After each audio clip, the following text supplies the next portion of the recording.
আল্লাহর ঘর এমন একটা ঘর যে ঘরে বসে আপনার দিল অন্তর শান্তি পায়, তৃপ্তি পায়।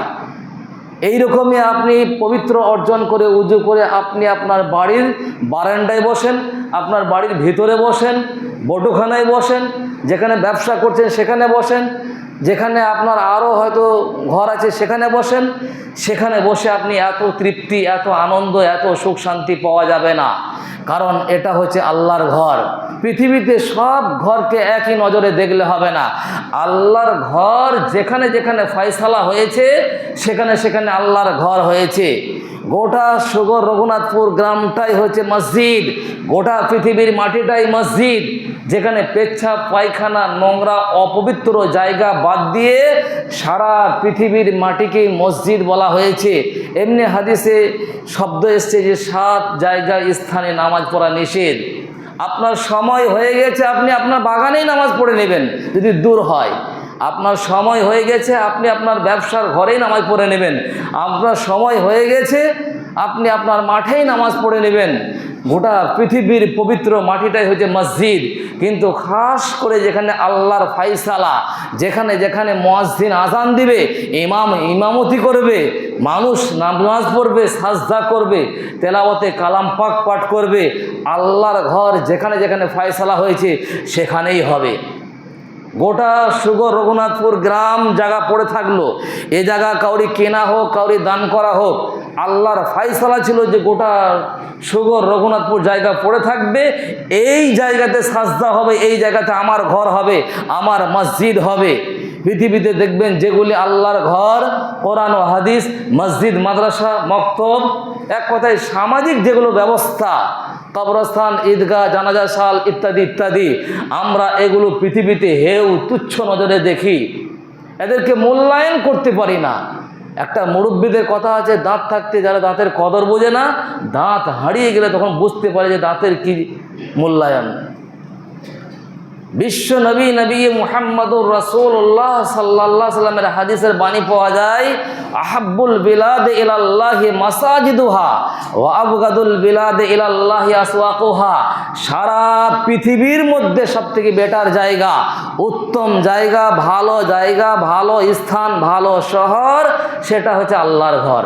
সেই ঘরটার রং যেমনই হোক না কেন, সেখানে টাইলস থাক আর না থাক, মার্বেল থাক আর না থাক, এসি ফ্যান ইনভার্টার থাক আর না থাক, আল্লাহর ঘরের ডিজাইন থাক আর না থাক, নকশা থাক আর না থাক, হতে পারে এই ঘরের চাইতে আপনার ঘরের ডিজাইন আলাদা হতে পারে, নকশা আলাদা হতে পারে, দামি রং হতে পারে, কিন্তু আল্লাহর ঘর সব থেকে হচ্ছে বেটার জায়গা। আজ আমরা ইন্ডিয়ান মানুষ, আমাদের মগজে মায়ের পেট থেকে জন্ম নেওয়ার পর একটাই উদ্দেশ্য থাকে যে আমার সন্তান এই জন্ম নিয়েছে, জন্ম নেওয়ার পর পৃথিবীতে কি ইনকাম করবে, কি খাবে, কোথায় যাবে, কি করবে না করবে।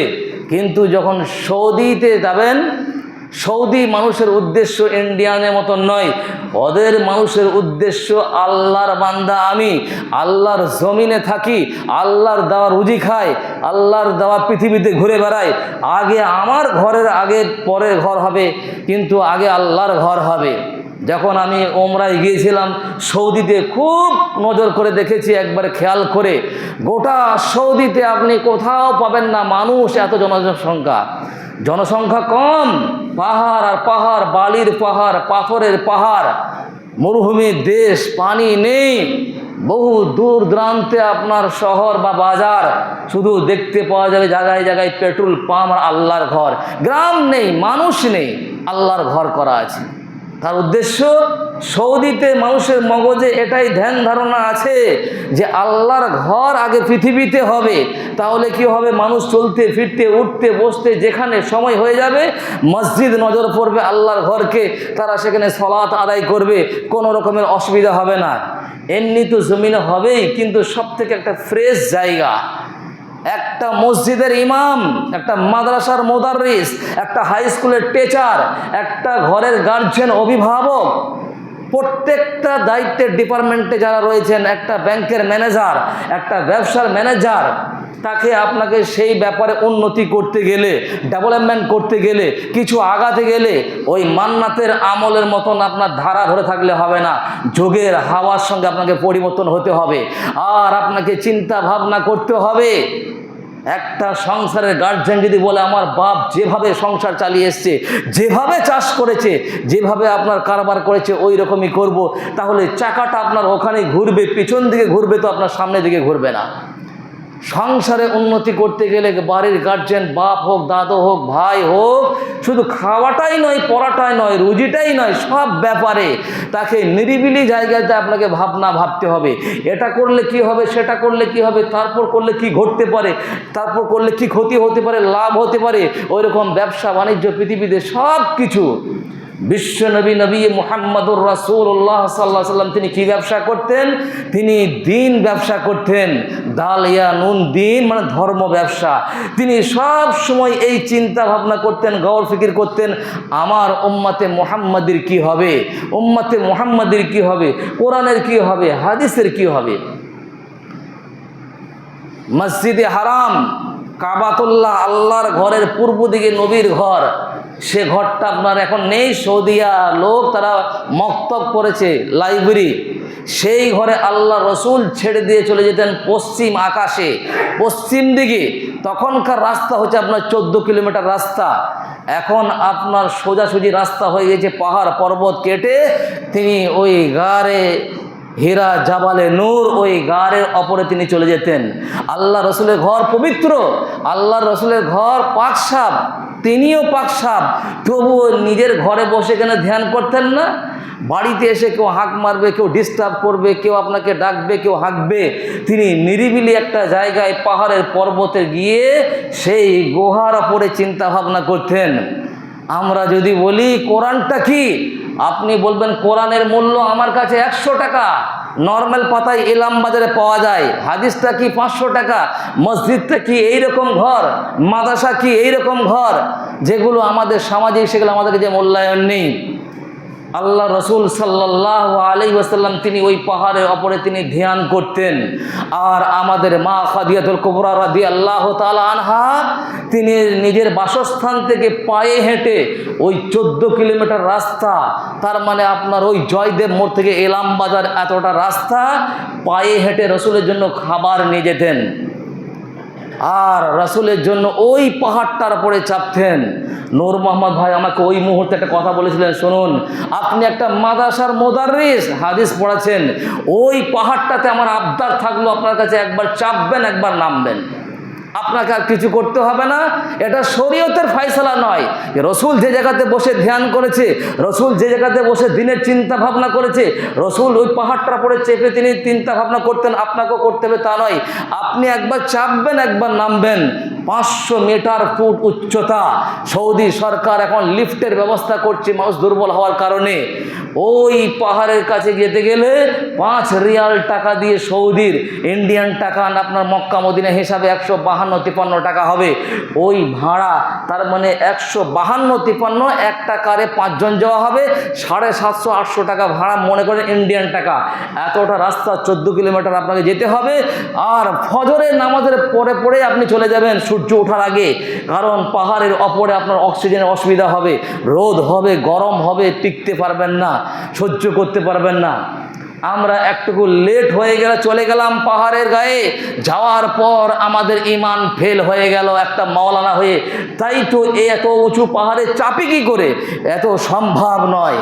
এক হাফেজ সাহেব, এক গাড়ির ড্রাইভার, আমি, এক মাস্টার সাহেব, আমরা হাতে হাত মিলিয়ে ওয়াদা করলাম একবার চাপবো, এটা শখ ফরজ নয়।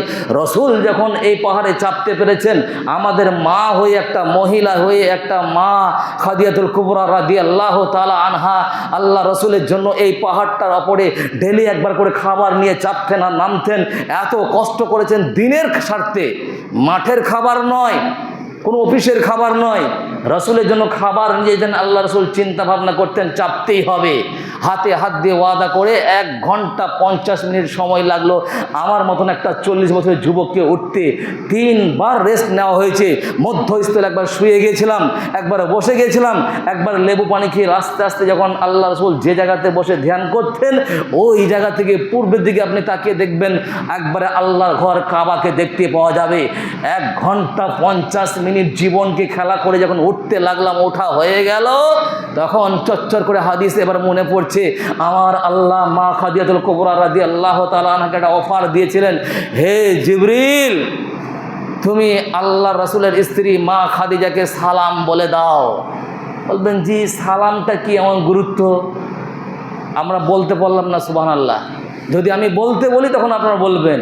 মনে করেন দেশের প্রধানমন্ত্রী যে কেউ হোক না কেন, দেশের প্রধানমন্ত্রী যদি সুগর গ্রামে কোনো একটা লোককে টেলিফোনের মাধ্যমে ফোন করে যে তোমাকে দিল্লিতে ডাক করা হচ্ছে, কিংবা একটা চিঠির মাধ্যমে যদি ডাক করা হয়, কিংবা কাউরি হাতের দ্বারাতে বলা হয় দেশের প্রধানমন্ত্রী তোমাকে দিল্লিতে ডাক করেছে, ওই লোকটা কত খুশি হবে। দেশের প্রধানমন্ত্রী আমাকে ফোন করেছে, দেশের প্রধানমন্ত্রী আমাকে চিঠি করেছে, দেশের প্রধানমন্ত্রী আমাকে ডাক দিয়েছে, সুগর রঘুনাথপুর গ্রামের এত লোক থেকে গেল, এই অধম ব্যক্তিকে চুনাও করেছে, ডাক দিয়েছে, খুশিতে আটখানা হয়ে যাবে। মা খাদিজাতুল কুবরা রাদিয়াল্লাহু তাআলা আনহার ওই কষ্ট দেখে আল্লাহ রাসূল থাকতে পারলেন না। আহারে একটা মহিলা, নবীর স্ত্রী 14 কিলোমিটার পায়ে হেঁটে এসে দিনের খাতিরে খাবার বয়, একটা মহিলা, যে পুরুষরা ক্লান্ত হয়ে যায়, একটা মহিলা হয়ে ওই পাহাড়ে একবার চাপে 500 মিটার ফুট উঁচুতে আবার রসুলের খাতিরে দিনের খাতিরে নামে। ওদেরকে জিজ্ঞাসা করুন কোরআনটা কি, ওদেরকে জিজ্ঞাসা করুন হাদিসটা কি, ওদেরকে জিজ্ঞাসা করুন মাদ্রাসা কি, ওদেরকে জিজ্ঞাসা করুন নবী কি, ওদেরকে জিজ্ঞাসা করুন সাহাবা কি, ওদেরকে জিজ্ঞাসা করুন ইমাম কি, মসজিদ কি, আল্লাহর ঘর কি। ওরা বলবে না যে 100 টাকা হাদিস কিংবা 100 টাকা কোরআন, ওরা মুখের ভাষাতে আনতে পারবে না। যার পিছনে যার কোনো মেহনত শ্রম থাকে না, ওই লোকটাকে জিজ্ঞাসা করলে ওই লোকটা বলবে যে এর আবার কি মূল্য হবে। কিন্তু একটা সংসার বলেন, একটা ব্যবসা বলেন, বাণিজ্য বলেন, কলকারখানা বলেন, জমি জায়গা বলেন, বাপ বলেন, দাদু বলেন, বড় ভাই বলেন, গার্জেন বলেন, যারা যেখানে ডিপার্টমেন্টে কাজ করে, যার প্রতি রক্তের কুরবানি আছে, যার সময়ের কুরবানি আছে, যে নিজের জীবনকে বিলি করে দিতে পারে, সেই লোকটাকে জিজ্ঞাসা করেন বাপ তুমি আমার সংসার চালালে 20 বছর ধরে, এর পিছনে কি এখনো বুঝতে পারলাম না। আপনি আপনার সন্তানকে একবার বলেন বাপরে তোর জন্য, তোকে খুশি রাখার জন্য আমি 2টি কামরা বাড়ি করেছি, একটা ছাদ দেওয়া, একটা বাগান, 5 বিঘি জমি, একটা গাড়ি, একটা বাড়ি করেছি। আপনার ছেলে আপনাকে উত্তর দেবে অমুকের বাপকে দেখো 10 বিঘে জমি করেছে, 2টা বাগান করেছে, 2তলা বাড়ি করেছে, 2খানা গাড়ি করেছে। আপনার ছেলে আপনাকে মূল্যায়ন এখন করতে পারবে না, কারণ যতদিন ছেলে আপনার বিবাহ সূত্রে না জীবনযাপন করবে, বাপ না হবে। আর সুগর রঘুনাথপুর গ্রামের মতো মাঠে 1 বিঘে জমি সাবমার্শাল এরিয়ায় কিনতে গিয়ে 5 লক্ষ টাকা যখন লাগবে, ওই ছেলে যখন গুনবে যে 5 লক্ষ টাকা ইনকাম করতে গেলে কতগুলো লিভার খাটতে হয়, কতগুলো মুনিশ খাটতে হয়, কত ঘাম ঝরাতে হয়, কত মেহনত করতে হয়, কত রাত দিন জাগতে হয়। 1 বিঘে যখন জমি ওই সন্তান যুবক হওয়ার পর কিনবে, তখন ও এবার ওর বাপকে মূল্যায়ন করবে। তাই তো আমার বাপ তো 5 বিঘে জমি করেছিল, 2 কামরা পাকা বাড়ি করেছিল, একটা গাড়ি, একটা বাগান করেছিল, তাহলে আমার বাপ কত ঘাম ঝরিয়েছে, আমার বাপ কত মেহনত দিয়েছে, আমার বাপ কত মুনিশ খেটেছে, লেবার খেটেছে, কত বালি বুইছে। তখন এবার আপনাকে টেরে টেরে হালে আপনাকে মূল্যায়ন করবে। এখন মনে হচ্ছে সুগর রঘুনাথপুর এই মসজিদটা কি মসজিদ, আমি আপনাদের ছাত্র এই মাদ্রাসার। কারণ বহুদিন আগে যখন মৌলানা আজিজুল হক সাহেব পড়াতেন, আমার চাচাতো ভাই মৌলানা আব্দুর রহমান আর কাটারি মৌলানা ছিলেন, তখন আল্লাহর ঘর এরকম ছিল। এখন অনেক পরিবর্তন হয়েছে। আমরা যদি মনে করি এটা একটা আল্লাহর ঘর, কিছুই নয়, ভুল। এই ঘরটার মূল্যায়ন কারা করতে পারবে? যারা পূর্বপুরুষ এই বাড়িতে যারা রড, সিমেন্ট, বালি, ইট দিয়েছে, মাথায় করে ইট বুয়েছে, রড বালি বুয়েছে, টাকা দিয়েছে, পয়সা দিয়েছে, ওদেরকে জিজ্ঞাসা করুন যে এই মসজিদটা কি, আল্লাহর ঘরটা কি। পূর্বপুরুষ বলবে এটা আমাদের খুব মেহনতের ঘর, আমরা খুব কষ্ট করে করেছি। কিন্তু এখনকার যুবক সমাজ যদি বলা হয় যে এই ঘরটা কি, ওরা বলবে আমাদের গায়ের চাইতে ওই গায়ের মসজিদটা বেশি ভালো। মূল্যায়ন আপনাকে করতে হবে না। অতএব বলার উদ্দেশ্য, যেগুলো দ্বীনি সামাজিক ব্যবস্থা, এগুলোকে মূল্যায়ন করতে হবে। বিশ্ব নবী মুহাম্মদুর রাসূলুল্লাহ সাল্লাল্লাহু আলাইহি ওয়াসাল্লাম উহুদের যুদ্ধ যে হয়েছিল, সেই উহুদের প্রান্তরে যখন যাবেন, আমি গিয়েছি, উহুদের প্রান্তরে একটাই কবরস্থান, চারিদিকে প্রাচীর দিয়ে ঘেরা আছে। আপনার বাংলাতে দোয়া লেখা আছে বুখারীর, ইংরাজিতে আছে, উর্দুতে আছে, বাংলায়, এক কথায় যে ভাষার লোক সব ভাষায় লেখা আছে। উহুদের প্রান্তরে যখন একটা যুবক যাবে, একটা মাওলানা যাবে, একটা ইমাম যাবে, এক কথায় যারা বেশি মাদ্রাসায় পড়াশোনা করেছে, যখন উহুদের প্রান্তরে পৌঁছাবে, মনে হবে উহুদের ঘটনা আমি হাদিসে এখনই পড়ছি, উহুদের চিত্র এখনই তুলে ধরছি। উহুদের প্রান্তরে 70টা সাহাবী কোরআনের খাতিরে, মাদ্রাসার খাতিরে, মসজিদের খাতিরে, রাসূলের খাতিরে বিলীন হয়ে গেল।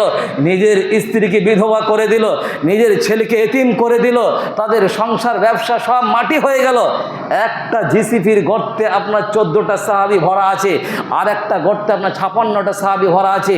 ওদেরকে জিজ্ঞাসা করুন নবী মুহাম্মদ কি, ওদেরকে জিজ্ঞাসা করুন সাহাবা কি, মসজিদ কি, ওরাই মূল্যায়ন করতে পারবে।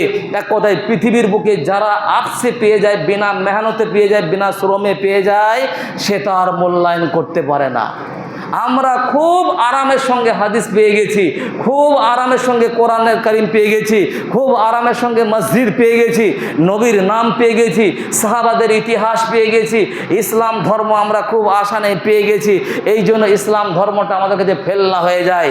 উহুদের প্রান্তরে 70টা সাহাবী শুয়ে রয়েছে ইসলামের খাতিরে। ওদেরকে জিজ্ঞাসা করুন যারা ইসলামের খাতিরে নিজের জীবনকে বিলীন করে দিয়েছেন।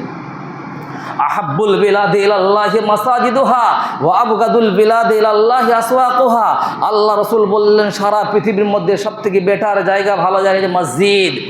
যখন আপনার মন ভালো লাগবে না, মন টেনশন গাইবে, অশান্তি, ঝোর ঝামেলা, আপদ বিপদ আসবে, সোজা সাইকেল নিয়ে, মোটর সাইকেল নিয়ে যেভাবে আসেন আপনি পায়ে হেঁটে আল্লাহর ঘরের সামনে যেন পার হয়ে যাবেন। ফতোয়াবাজি করে লাভ নেই, আদবের কথা বলছি। একটা ঈদগাহ, একটা কবরস্থান, একটা মক্তব, একটা মাদ্রাসা, আমাদের মধ্যে আদবটা বেশি কম। এগুলি যখন পার হয়ে যাবেন একটু আদবের সঙ্গে, ইজ্জতের সঙ্গে, মসজিদে ঢুকে এসে উজু করবেন, মসজিদে ঢুকে বসলেই 2 রাকাত নামাজ পড়তে হবে, এটা যে জরিমানা। তাহিয়াতুল মসজিদ বলা হয়েছে, আমরা কখনো এটা করি না। মসজিদে ঢুকলেন, কোনো জিনিস নিয়ে নিলেন, বেরিয়ে গেলেন, চলে গেলেন, ঠিক আছে, মসজিদে ঢুকে এসে বসলেই আপনাকে মসজিদে 2 রাকাত নামাজ পড়তে হবে। মসজিদে বসে আল্লাহর কাছে কাঁদাকাটা করবেন, আল্লাহ আপনার সমস্ত মসলা হাল করে দেবে। আহাব্বুল বিলাদি ইলাল্লাহি মাসাজিদুহা। আমরা ভালো ভালো জায়গাগুলো ছেড়ে দিয়ে বাজারে ঘুরে বেড়াই, চায়ের দোকান, পানের দোকান আড্ডায়। আর বিশ্বনবী বলছেন সবথেকে বাজে জায়গা হচ্ছে বাজার। আমাদের দুটো পয়সা হয়ে গেলে, চাকরি হয়ে গেলে, বাগরি হয়ে গেলে, টাকা হয়ে গেলে গ্রাম ভালো লাগে না, রঘুনাথপুর ভালো লাগে, সুগর ভালো লাগে না। আরে দেহাতি জায়গা সবথেকে পাড়াগ্রাম হচ্ছে বেটার জায়গা। আল্লাহ রাসূল ভালোবাসতেন পাড়াগ্রামের মানুষকে। এখানে সুস্থ খাবার, সুস্থ আবহাওয়া, সুস্থ পরিবেশ। ও একবারে চলে গেল নদীর গাওয়াতে, যেখানে শুয়োরে পায়খানা করে, যেখানে মাতালরা পেচ্ছাপ করে, নোংরা বস্তু। দেখবেন 2টা পয়সা হয়ে গেলে ও বাজারের নোংরা জায়গাগুলো খুঁজে বেড়ায়, যেখানে ড্রেন, নর্দমা। অথচ রসুল বলছেন বাজার ভালো নেই। আহাব্বুল বিলাদি ইলাল্লাহি মাসাজিদুহা ওয়া আবগাদুল বিলাদি ইলাল্লাহি আসওয়াকুহা। সবথেকে বেটার জায়গা হচ্ছে আল্লাহর ঘর। এক কথায় পৃথিবীতে যত আল্লাহর ঘর আছে এগুলিকে আপনার বড় মনে দেখবেন। মাদ্রাসাকে হেউ তুচ্ছ নজরে দেখবেন না, মসজিদ আল্লাহর ঘরকে হেউ তুচ্ছ নজরে দেখবেন না। মসজিদে আকসাকে নিয়ে যখন গন্ডগোল হয়, সারা বিশ্বের ইমাম, মাদ্রাসার মুদাররিস, তালিব ইলম, মুসল্লি, স্বয়ং কাবার ইমাম পর্যন্ত কান্না করেছে, আল্লাহ মসজিদে আকসাকে রক্ষা করো। ওইরকম জায়দাবের মসজিদ, হলুদগড়ের মসজিদ, এরকম বহু মসজিদ আছে। সেই মুহূর্তে মসজিদে আকসাকে রক্ষা করার জন্য যাদের বাড়ি মসজিদে আকসায় ফিলিস্তিনে, তারাই মার খেয়েছে এবং মরেছে। যদি আমাদের বাড়িটা মসজিদে আকসার আশেপাশে হতো, আমরা যদি ওই আল্লাহর ঘরকে রক্ষা করতে গিয়ে মার খেতাম কিংবা মরতাম, আমাদের ভাগ্য ভালো। তবে যদি দিলে তামান্না আপনার এরকম থাকে, উদ্দেশ্য থাকে, আল্লাহ আমার বাড়ি ওখানে থাকলে আমিও এরকম সহযোগিতা করতাম, এখান থেকেই আপনি শহীদের দরজা পাবেন। মসজিদে আকসার আশেপাশে যাদের বাড়ি, ওদেরকে বলুন মসজিদে আকসাটা কি। ওরা তিল তিল করে তৈরি করেছে, ওরা মসজিদে আকসার ব্যাপারে মুখে উচ্চারণ করতে পারবেন না, এত মূল্য দাম। যখন এইরকম মসজিদকে আপনাকে আঘাত করা হবে, সরকারিভাবে হোক, বেসরকারিভাবে হোক, জাতিভাবে হোক, তখন মনে হবে যে এই মসজিদটা কি মূল্য। এরকম পৃথিবীতে সব বিষয়বস্তু আপনাদের কাছে মূল্য তখনই হয় যখন যার পিছনে মানুষ মোহাব্বত করে। মান বানা লিল্লাহি মসজিদান বানাল্লাহু লাহু বাইতান ফিল জান্নাহ, যারা আল্লাহর ঘর তৈরি করবে, আল্লাহ তার জন্য ঘর তৈরি করে দেবেন। বলবেন একা সম্ভব নয় অত টাকার আয় ব্যয় করার। আপনার টাকাটা মূল্যায়ন করা হবে, হতে পারে আপনার 1 টাকা, কিন্তু আপনি এমন অভাবী মানুষ, 1 টাকাটাই আপনার 1 লক্ষ টাকা। মুসলিম সমাজে বহু টাকা ইনকাম করে, কিন্তু এরা সঠিক পয়সায় খরচা করতে পারে না। একদিন আসবে 10 টাকা আপনার কাছে সময়ে 10 লক্ষ টাকা। টাকা থাকলে অনেক কিছু মনে হয়, না থাকলে দেখবেন 10 টাকার জন্য সাইকেল লিক হয়ে গেছে, এলাম বাজার থেকে হেঁটে আসতে হবে, সেই মুহূর্তে মনে হবে 10 টাকাটা কী জিনিস। অতএব আমরা মুসলিম সমাজ, আমাদের রক্ত মাংস হাড্ডি সব মুসলিমের জন্ম। অতএব আমরা বলি আল্লাহর যেগুলো সব বিধান রয়েছে, কোরআন ও হাদিস, মসজিদ, মাদ্রাসা, মক্তব, কবরস্থান, ঈদগাহ, জানাজা সাল, এক কথায় সামাজিক যেগুলো ব্যবস্থা রয়েছে, এগুলিকে আপনি অন্তর রাখবেন।